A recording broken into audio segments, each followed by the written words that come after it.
अब मैं वापस आती हूँ दिल्ली में, क्योंकि दिल्ली में क्यों ये मुद्दा गरमाया हुआ है। हरिशंकर जी एक सेकंड, हरिशंकर जी बहुत वक्त से इंतजार कर रहे हैं। मैं कुछ सीटों का आंकड़ा आपको दिखाना चाहती हूँ। दिल्ली में कई ऐसी सीटें हैं जो कि मुस्लिम बाहुल तो है ही, वहां पर ऐसा माना जाता है कि बाहर से ला करके बड़ी संख्या में लोगों को बसाया गया है। ये सारे बांग्लादेशी नहीं है, पर कुछ लोग, ऐसा पुलिस का मानना है कि बाहर से भी आए हुए हैं। जो सीटें हैं यहां पर, और उसी को लेकर के अब इतनी चर्चा हो रही है कांग्रेस और आम आदमी पार्टी के बीच में कि आप सैफ अली खान को एक वोट बैंक की तरह इस्तेमाल कर रही हैं, एक वोट बैंक के मुद्दे की। तो जो ये सीटें हैं जो मुस्लिम बाहुल, मुस्तफाबाद में आम आदमी पार्टी को 2020 के चुनाव में 53% वोट मिला था और कांग्रेस को मिला था महज 2% वोट। यहीं 2015 में उनको 64% मिला था, कांग्रेस उस वक्त फिर भी 31% पे थी। अब दूसरी सीट देखते हैं मुस्तफाबाद के बाद, चांदनी चौक, 65% वोट आम आदमी पार्टी को और कांग्रेस को महज 5%। 2015 में यहां आपको 49% मिला था और कांग्रेस को 24%। कहने का मतलब यह है कि जो भी मुस्लिम बाहुल सीटें हैं दिल्ली के अंदर, कांग्रेस का वोट लगातार घटता जा रहा है वहां और आम आदमी पार्टी का एकाधिकार होता जा रहा है। इसीलिए कहीं सैफ के बहाने हरिशंकर जी आप तो वोट बैंक की राजनीति नहीं कर रहे कि थोड़ा सा मुस्लिम वोट हमारी तरफ भी आ जाए। जमजा जी मैंने बिल्कुल साफ कह दिया, कांग्रेस की नीति और नियत में फर्क नहीं होता, साफ साफ बात कर चुकी है। अभी मैं डिबेट सुन रहा हूं, आज आलोक को भी सुना, तिवारी जी को भी सुना, वरिष्ठ पत्रकार के रूप में जो यहां बैठे उनको भी मैंने सुना है। दो बातें स्पष्ट रूप से कहना चाहता। एक तो देश के अंदर किसी भी देश से अगर कोई आदमी आता है, चाहे वो बांग्लादेशी हो चाहे कोई हो, बांग्लादेश करके क्यों अपना दिमाग खराब करें हम लोग? कानून बना हुआ है उसके लिए। कोई भी आदमी अवैध रूप से दाखिल होता है उसके खिलाफ में कानून सम्मत कार्रवाई होनी चाहिए। एक बड़ी साफ बात मैं कहना चाहता हूं, और मैं तो पहले ही कह चुका हूं कि आप पार्टी को दिल्ली में रखा ही इसलिए है कि वो बीजेपी का काम करती रहे। बीजेपी कांग्रेस को रोकने में सफल नहीं थी, इसलिए आप पार्टी को। राहुल गांधी ने सीलमपुर से रैली क्यों की थी? और आज भी सीलमपुर से की राहुल गांधी ने। रुक जाइए आलोक जी, मैं आपके बीच में नहीं बोला था। आज भी केजरीवाल हर कदम पर बीजेपी का मदद कर रहे हैं, हर कदम पर बीजेपी की मदद कर रहे हैं। कितने एग्जाम्पल तो मैंने आपको दे दिए, कहां पर केजरीवाल खड़े हुए। और मुसलमानों को वोट चाहिए, आप जो बता रही है ना कि हरिशंकर जी बकवास है आपकी। आपका आप तो चुनाव में ही नहीं है। क्यों कम हो गया? तिवारी जी रुक जाइए, आप तो चुनाव में ही नहीं है। रुक जाइए तिवारी जी, रुक जाइए भाई, रुक जाइए तिवारी जी। हरिशंकर जी ऐसा नहीं बोलना, ऐसा नहीं कैसा भी क्या बोलना। आप जब आपने पता नहीं क्या क्या बोल दिया, क्या क्या उल्टा बोल दिया। तो क्यों उतारा है पार्टी ने? बकवास करी आपने, हमने कुछ बोला आपको? क्या क्या बकवास किया आपने? बोला कुछ आपको? आप चुप रहिए जरा, बात मत कीजिए ज्यादा।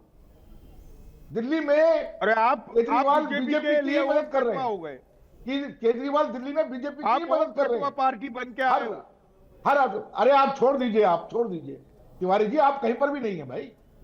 आप हमारी पार्टी का, ठीक है, इंडिया का अलायंस का अंग जरूर है। किशोर जी बीच में मत पड़िए, अभी आपको आम आदमी पार्टी की बी टीम करा दिया जाएगा। बिल्कुल, बात अपनी खत्म कीजिए हरिशंकर जी। कहां आ गई? मेरा कहने का मतलब ये है, देखिए अब शिवसेना आम आदमी पार्टी की बी टीम हो गई। एक मिनट, दिल्ली की जनता ये समझ चुकी है वशीष रूप केजरीवाल को से। गिराने दिल्ली का जो माइनॉरिटीज है, दिल्ली का जो दलित वोटर है, वो अच्छी तरीके से समझ क्या खेल क्या चल रहा है।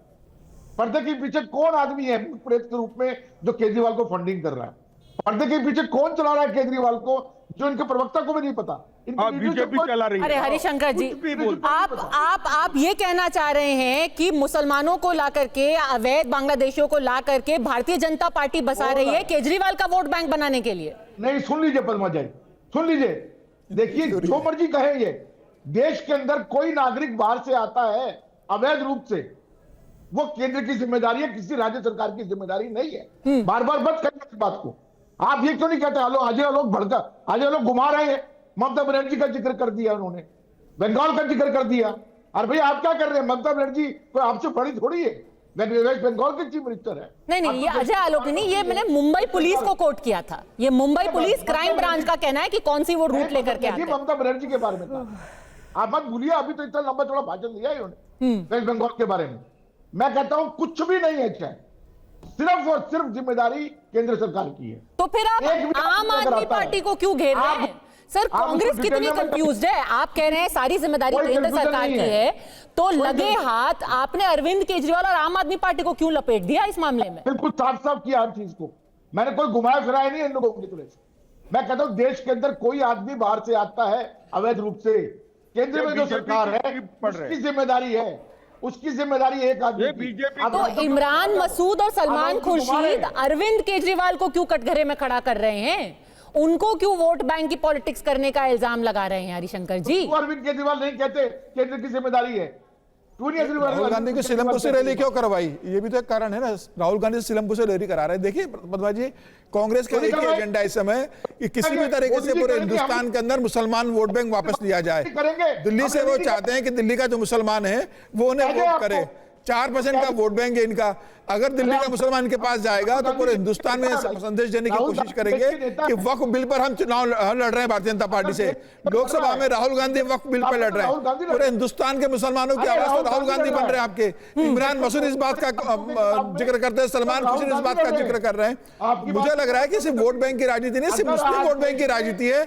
कांग्रेस को सिर्फ अपना मुस्लिम वोट बैंक चाहिए अभी दिल्ली में, उसके बाद बिहार में मुस्लिम वोट बैंक चाहिए, उसके बाद 2027 में उत्तर प्रदेश में मुस्लिम वोट बैंक चाहिए। और कांग्रेस सिर्फ मुसलमानों की राजनीति करना चाहती है देश के अंदर। और 2029 के पहले चाहे बंगाल का चुनाव हो, चाहे उत्तर प्रदेश का चुनाव हो, चाहे बिहार का हो, दिल्ली का हो, सारे मुस्लिम वोट पर कांग्रेस की नजर है। ठीक है।